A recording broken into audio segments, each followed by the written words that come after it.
Well, it's business as usual for the royal family in the wake of the Harry and Meghan's Netflix tell-all. The royals are remaining tight-lipped on the series and carrying on with engagements. But the public fallout could be brutal if the Sussexes return to the UK. They've been warned to stay away from King Charles's coronation next year, with fears they could be booed. For more, we're joined now by Sunrise Royal Editor Rob Jobson. Jobbo, good to see you. So 4 days since the release of the documentary. Still things to talk about, though, namely how the royals are reacting to this. It seems that they're going through that old keep calm and carry on that we know the royals for so well.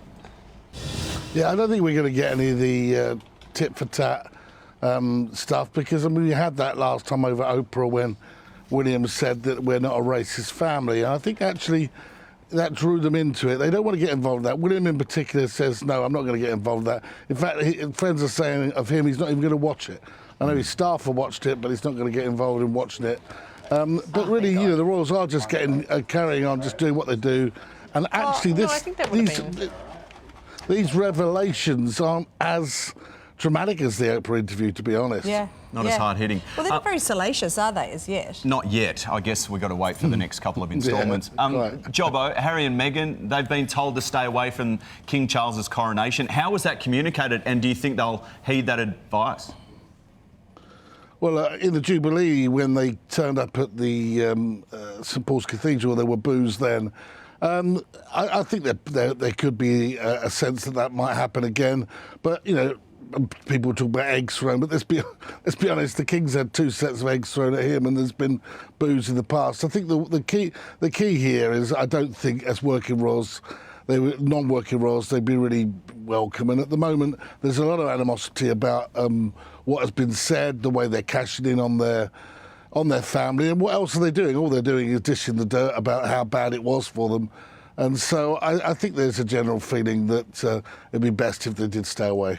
OK, and they're also just having their say, if you listen to what they're what they're saying.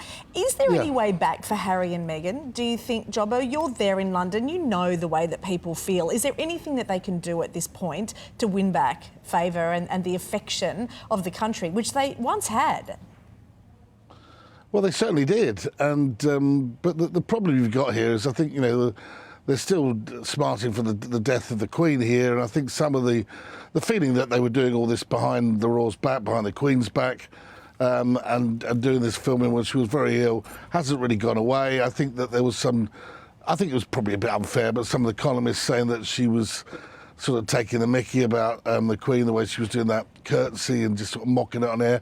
I'm not sure that is the case, but look, there's a general feeling that they're talking out of school, and although it's about themselves, it's still very negative about their family. Yeah, that's interesting that you point that out about the curtsy. I keep thinking that too. I felt like she was sort of being self-deprecating to herself and saying I was such an idiot, and I went over the top. There's other things that annoyed me, but and the bigger reaction from Harry. Yeah, I thought that was right, Mon. I think she was basically mocking herself, really. Yeah. Jobbo, thanks so much. Next 3 volumes drop in a couple of days, so we'll have a chat. Don't have any sleep. Thanks, guys.